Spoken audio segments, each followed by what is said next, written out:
경제 현안을 보다 쉽게 풀어보는 경제 읽기 시간입니다. 오늘도 다양한 경제 이슈들 김광석 한양대학교 겸임교수와 함께 짚어보겠습니다. 어서 오세요. 네, 안녕하세요. 예, 안녕하십니까. 한국은행 금통위가 올해 마지막 금통위 회의에서 시장의 예상을 깨고 기존금리를 인하했습니다. 오늘 해주실 말씀이 많으실 것 같습니다. 네, 이야기 드릴 게 많이 있습니다. 어쨌든 시장의 예상을 깼다라는 거. 예. 시장에서는 약 80%가량 금리를 동결할 것이라고 생각을 했습니다. 예. 금리를 동결할 것이다라고 예상했던 이유는 바로 강달러인 거죠. 예. 약 1,400원대의 환율, 이 정도가 유지되고 있는 그런 상황인데 과연 여기서 금리를 인하한다면 또 1,500원 가는 거 아니야? 또 외환시장이 더 불안해지는 거 아니야? 예. 하는 그런 걱정들이 분명 있는 겁니다. 예. 그런 상황 하에서 금리 인하를 과연 단행할까? 그러면 이렇게 금리 인하를 단행했다는 얘기는 그만큼 강달러 환경에도 불구하고 얼마나 내수 경기가 부진하길래 금리를 인하한 걸까 하는 그런 생각을 할 수 있겠죠. 예. 보시는 것처럼 이제 한미 간의 금리 격차가 1.75%포인트로 1.5%포인트에서 다시 벌어진 겁니다. 예. 그래서 어쩌면 강달러 현상이 더 나타날 수 있는 상황이 됐기 때문에 이런 부분에 대한 궁금증이 더 생기는 상황이라고 볼 수 있겠습니다. 그러니까 내수 부진을 해결하는 게 가장 시급한 문제라고 본 거네요. 그렇습니다. 일단 두 가지 요인이 가장 시급한 것 같습니다. 어쨌든 중앙은행의 가장 중요한 책무, 예. 그것은 물가 안정과 경기 안정인데 예. 이 물가 안정이라는 면에서 보면 첫 번째, 근원 물가 상승률이 1.8%까지 떨어졌어요. 그러면 이 목표 물가가 2%니까요. 예. 그걸 밑돌개까지 떨어진 거거든요. 그리고 역시 이 소비자 물가 상승률도 1.6, 1.3%까지 떨어졌습니다. 예. 이 정도면 목표 물가를 훨씬 밑돌개까지 떨어진 겁니다. 그 왜 이렇게 떨어졌느냐? 그만큼 내수 경기가 부진해서입니다. 역시 한국은행은 경제 성장률 전망치를 발표했는데 자료를 지금 제시해 드리겠습니다만 예. 올해 경제 성장률도 2.4에서 2.2로 하향 조정했고 예. 또 25년 내년 경제도 2.1에서 1.9%로 하향 조정했습니다. 그만큼 특히 내수 경기가 좀처럼 회복되지 않는다. 정말 내수 경기가 어렵다. 이렇게 진단을 했기 때문에 그것이 반영된 물가가 굉장히 빠른 속도로 상승률이 둔화되는 것이다. 이렇게 진단했기 때문에 예. 강달러라는 굉장히 어려운 숙제가 있음에도 불구하고 예. 그래도 내수 경기 진작이 더 급선무다. 이게 조금 더 위중하다. 다 위중한 거예요. 다 위중하지만 네, 거기서 더 이게 더 위중한 위중한 게, 거예요. 그러니까 지금 금리 인하에 대한 결정은 동결도 안 좋은 선택이고 인하도 안 좋은 선택인데 사실은 덜 안 좋은 선택지를 고르는 과정. 차악을 고르는 그렇습니다. 이게 더 좋고 이게 덜 나쁘고가 아니라 다 안 좋은 선택일지 모르지만 그래도 덜 나쁜 거를 좀 찾는 과정. 예. 그렇게 좀 의견을 드려보도록 하겠습니다. 그 원달러 환율 변동성이 큰 게 최대 변수 중에 하나로 꼽혔잖아요. 네. 강달러가 계속 유지되면 어떡하냐 이런 걱정하시는 분들 많을 것 같아요. 금리 인하로 인해서. 네, 역시 그 부분에 대한 우려가 네. 있습니다. 다만 이제 한 가지 제가 한국은행을 변호하기 위해서 이 자리에 온 건 아니지만 예. 한국은행 입장에서 당위론적으로 한번 먼저 생각을 해본다면 강달러 현상이 지속되면 어떤 이해관계자는 좋기도 하고 어떤 이해관계자는 나쁘기도 한 거예요. 근데 통상적으로 봤을 때 수입업자는 나쁘고 수출업자는 좋은 거예요. 예. 그렇게 생각하시면 좋겠습니다. 근데 우리나라는 현재 무역 수지가 흑자예요. 경상 수지가 흑자인 구조를 갖고 있는 나라입니다. 예. 그러면 기본적으로는 강달러가 거시경제적으로 좋은 걸까요? 나쁜 걸까요? 좋은 거죠. 그게 하나의 당위론적인 설명이 될 수 있겠고요. 수출을 많이 하니까. 그렇습니다. 예. 다만 급격히 강달러가 전개된다. 불안하게 전개된다. 그러면 외국인 자금이 급격히 빠져나갈 수 있죠. 예. 그러면 외환 건전성이 흐트러져서 다시 외환 위기 오는 거 아니야? 이런 불안감이 있을 수 있죠. 그러니까 이제 한국은행은 외환 건전성을 면밀히 검토했을 겁니다. 그런데 보니까 외환 건전성 괜찮네. 그러니까 금리 인하해서 혹여나 강달러가 약이 되더라도 추가적인 환율이 올라가더라도 그래도 외환 건전성은 뭐 큰 문제가 없어. 그러니 이것도 문제가 될 수는 있겠지만 불안한 요소인 건 맞지만 그래도 이게 더 위중한 거야라고 판단한 의사결정이다. 이렇게 해석해 볼 수 있겠습니다. 예. 예. 금리 얘기가 나오면 덩달아서 나오는 얘기가 이제 가계대출하고 집값 얘기거든요. 네. 확실하게 금리 인하 때문에 자극받을 수 있다는 얘기도 나오고 있는데 이 부분은 어떻게 보십니까? 네, 답변을 드린다면 자극받을 수는 있습니다. 네. 그러니까 이 환율이 소위 걸림돌이 아니었을 땐, 그러니까 오늘은 환율이 걸림돌이었던 겁니다. 그럼 기존에는, 그러니까 지난 금통위 때는 금리를 인하해야 될지 말아야 될지, 지난번 금통위 때까지는 걸림돌이 뭐였어요?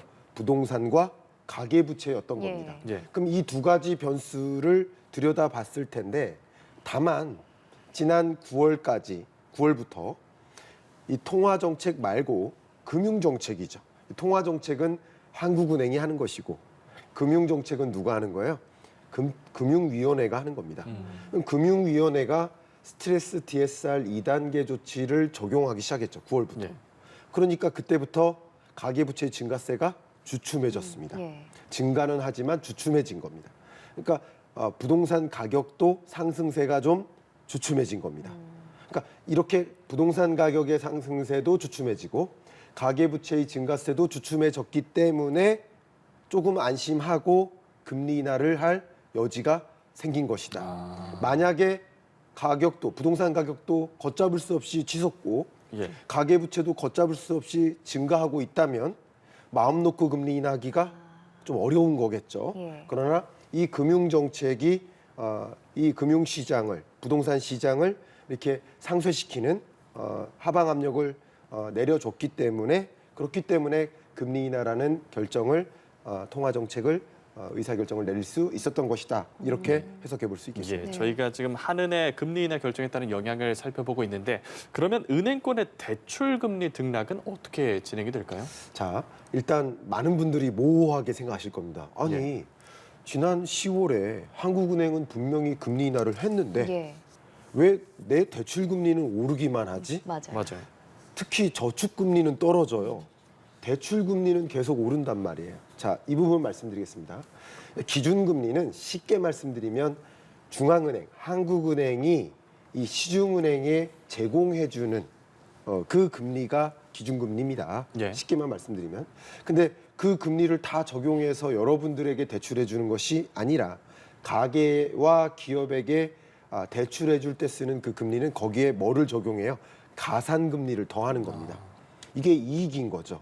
근데 그 가산금리를 통상 기준금리 인하를 앞에다 두고 먼저 선제적으로 떨어뜨려요.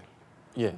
낮은 금리를 적용한다는 거. 네. 쉽게 말씀드리면 10월에 금리 인하를 했지 않습니까? 예. 그러면 예를 들어서 6, 7, 8월 동안 먼저 금리를 떨어뜨리는 거예요. 네. 대출 금리가 그동안 떨어졌던 겁니다.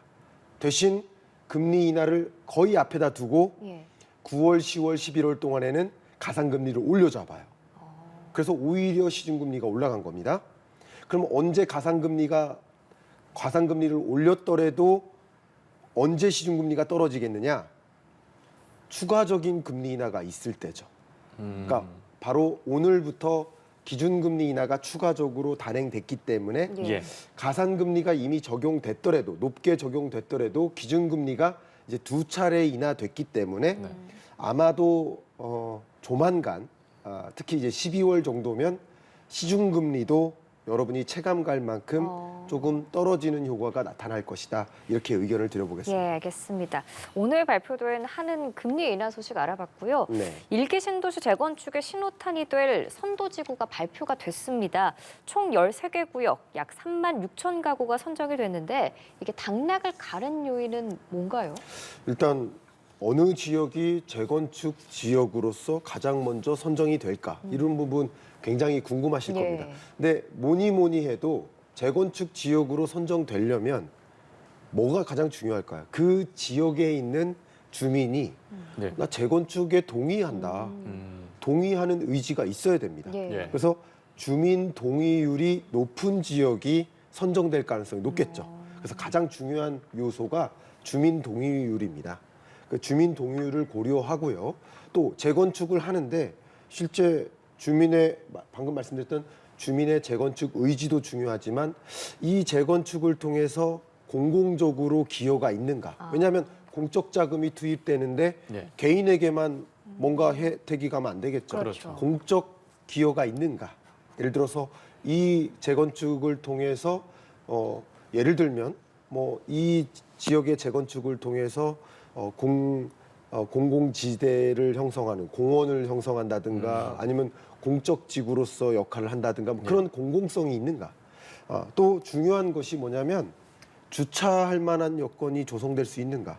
또 가구 수가 충분히 확보되는가? 네. 이런 것들을 고려하는 겁니다. 이런 것들이 선도지구를 선정하는 배점 항목이라고 볼 수 있겠습니다. 이런 여러 가지 면에서 우수한 점수를 받는 그런 지구가 우선 선정되는 것이다. 이렇게 의견을 드리겠습니다. 예, 그런 기준들로 선도지구가 발표가 됐고 이제 정부가 제시한 입주랑 착공 목표를 위해서 넘어야 할 산이 많은데 네. 최대 변수로 분담금도 꼽히고 분담 같은 경우에는 승자의 저주도 우려하고 있는데 어떤 얘기인가요? 네, 이 부분 굉장히 중요합니다. 예. 그러니까 재건축 선도지구로 선정됐다고 네. 아무 일 없이 그냥 재건축이 다 되는 게 아닙니다. 일사천리로 되는 게 그게 아니에요. 되는 게 아닙니다. 그다음 관문이 있습니다. 예. 그 관문은 가장 중요한 키워드가 사업성이 있어야 됩니다. 쉽게 말하면 건설사가 여기 재건축해서 이거 재건축 사업에 뛰어들 만한가? 사업성이 있어야 재건축을 하는 것이지 이거 재건축 사업 해봐야 돈이 안 된다 그러면 누가 재건축 사업에 뛰어들겠습니까? 사업성이 있어야 됩니다. 예. 그래서 특별 정비구역을 지정하고 관리 처분 계획을 수립한 다음에 착공 입주 기간이 30년까지인데 그런데 이 사업성이라는 관점에서 어떤 문제가 있냐면 분담금을 내야 돼요. 근데 그 분담금이 예상보다 많이 내야 되는 상황이 온다. 그러면 특히 물가가 올라갔단 말이에요. 예. 그럼 건축비도 올라가요. 네. 근데 예를 들어서 이 가격이 다운돼요. 네. 근데 이 건축비는 올라가고 그 예상되는 이 아파트 가격이 그렇게 안 높아요. 예. 그러면 분담금은 더 많이 내야 되는 거잖아요. 네. 그러면 실제 개별 조합원들이 자금 여력이 충분히 있어서 이 분담금을 낼 수 있을까? 이거 굉장히 중요한 요소입니다. 예. 그래서 이런 것들이 소위 말하는 사업성입니다. 이 사업성이 충분히 있느냐 여부가 굉장히 중요한 요소다. 이게 있어야만 실제 이 재건축으로 연결이 될 것이다. 어쨌든 정부의 의지는 2030년까지 입주 목표를 하고 있는데 여기에 사업성이 평가가 덜 된다면 계획에 차질이 있을 수 있다. 이렇게 의견 드리겠습니다. 예, 알겠습니다. 마지막으로 이 주제도 짧게 살펴보도록 하겠습니다. 세금을 회피한 기업 오너 일가에 대해서 국세청이 세무조사에 나섰는데 구체적으로 어떤 불법 행위들이 있었어요? 네, 이 방송을 시청하고 계신 분들 입장에서는 또 네. 우리 많은 약 2,100만 월급쟁이 근로자들 세금을 착실히 내시는 그쵸. 분들. 임금 근로자라고 네. 합니다. 또 월급쟁이가 아니더라도 사업을 영위하시는 분들도 성실히 납세하시는 네. 분들 입장에서는 참 안타까운 일이 벌어지고 있는 겁니다. 소위 말하는 악덕 기업 오너 일가가 이 세무조사 결과 회사 돈으로 고가의 부동산을 사거나 미술품을 구입하는 일, 또 일감 몰아주기를 통해서 자녀에게 이런 것들을 양도해 주는 일, 또 미공개 기업 정보로 부당 이익을 취하는 일, 이런 일들이 속속들이 밝혀지고 있습니다. 예를 들면 법인 명의로 스포츠카를 삽니다. 또 회사 주택을 삽니다. 예. 그리고 자녀에게 일감 몰아주기로 몰아줍니다. 예. 정당한 세금을 회피하는 거죠. 또 예를 들면요, 회사 자금으로 연수원을 건립해요. 그 다음에 그걸 위장하는 거죠. 위장한 다음에 그것을 개인 별장으로, 사유재산처럼 개인 별장으로 이용하는 거죠. 연수원을 짓는 것처럼 이렇게 하지만 사실은 그게 개인 별장인 거죠. 예. 그러니까 이런 것들이 지금 다 드러나고 있는 과정입니다. 그러니까 이렇게 세금을 탈루한다든가, 그러니까 이게 다른 용도로 법인 자금을 비용으로 지출하는 과정이니까 결과적으로는 세금을 덜 내는 과정이 되는 예. 거겠죠. 예. 그렇죠? 그러니까 결국 탈세의 여정이라고 볼 수도 있지만 이게 세금 탈루인 것이고 이게 불법적인 상황이라고 볼 수 있겠죠. 이런 부분들이 성실히 납세하는 정말 많은 대다수의 국민들로 하여금 참 안타깝다 하는 마음을 갖게 만들지 않을까 이런 생각을 합니다. 예, 알겠습니다. 오늘 경제 이슈들 김광석 한양대학교 겸임교수와 함께 짚어봤습니다. 오늘 말씀도 고맙습니다. 감사합니다. 고맙습니다.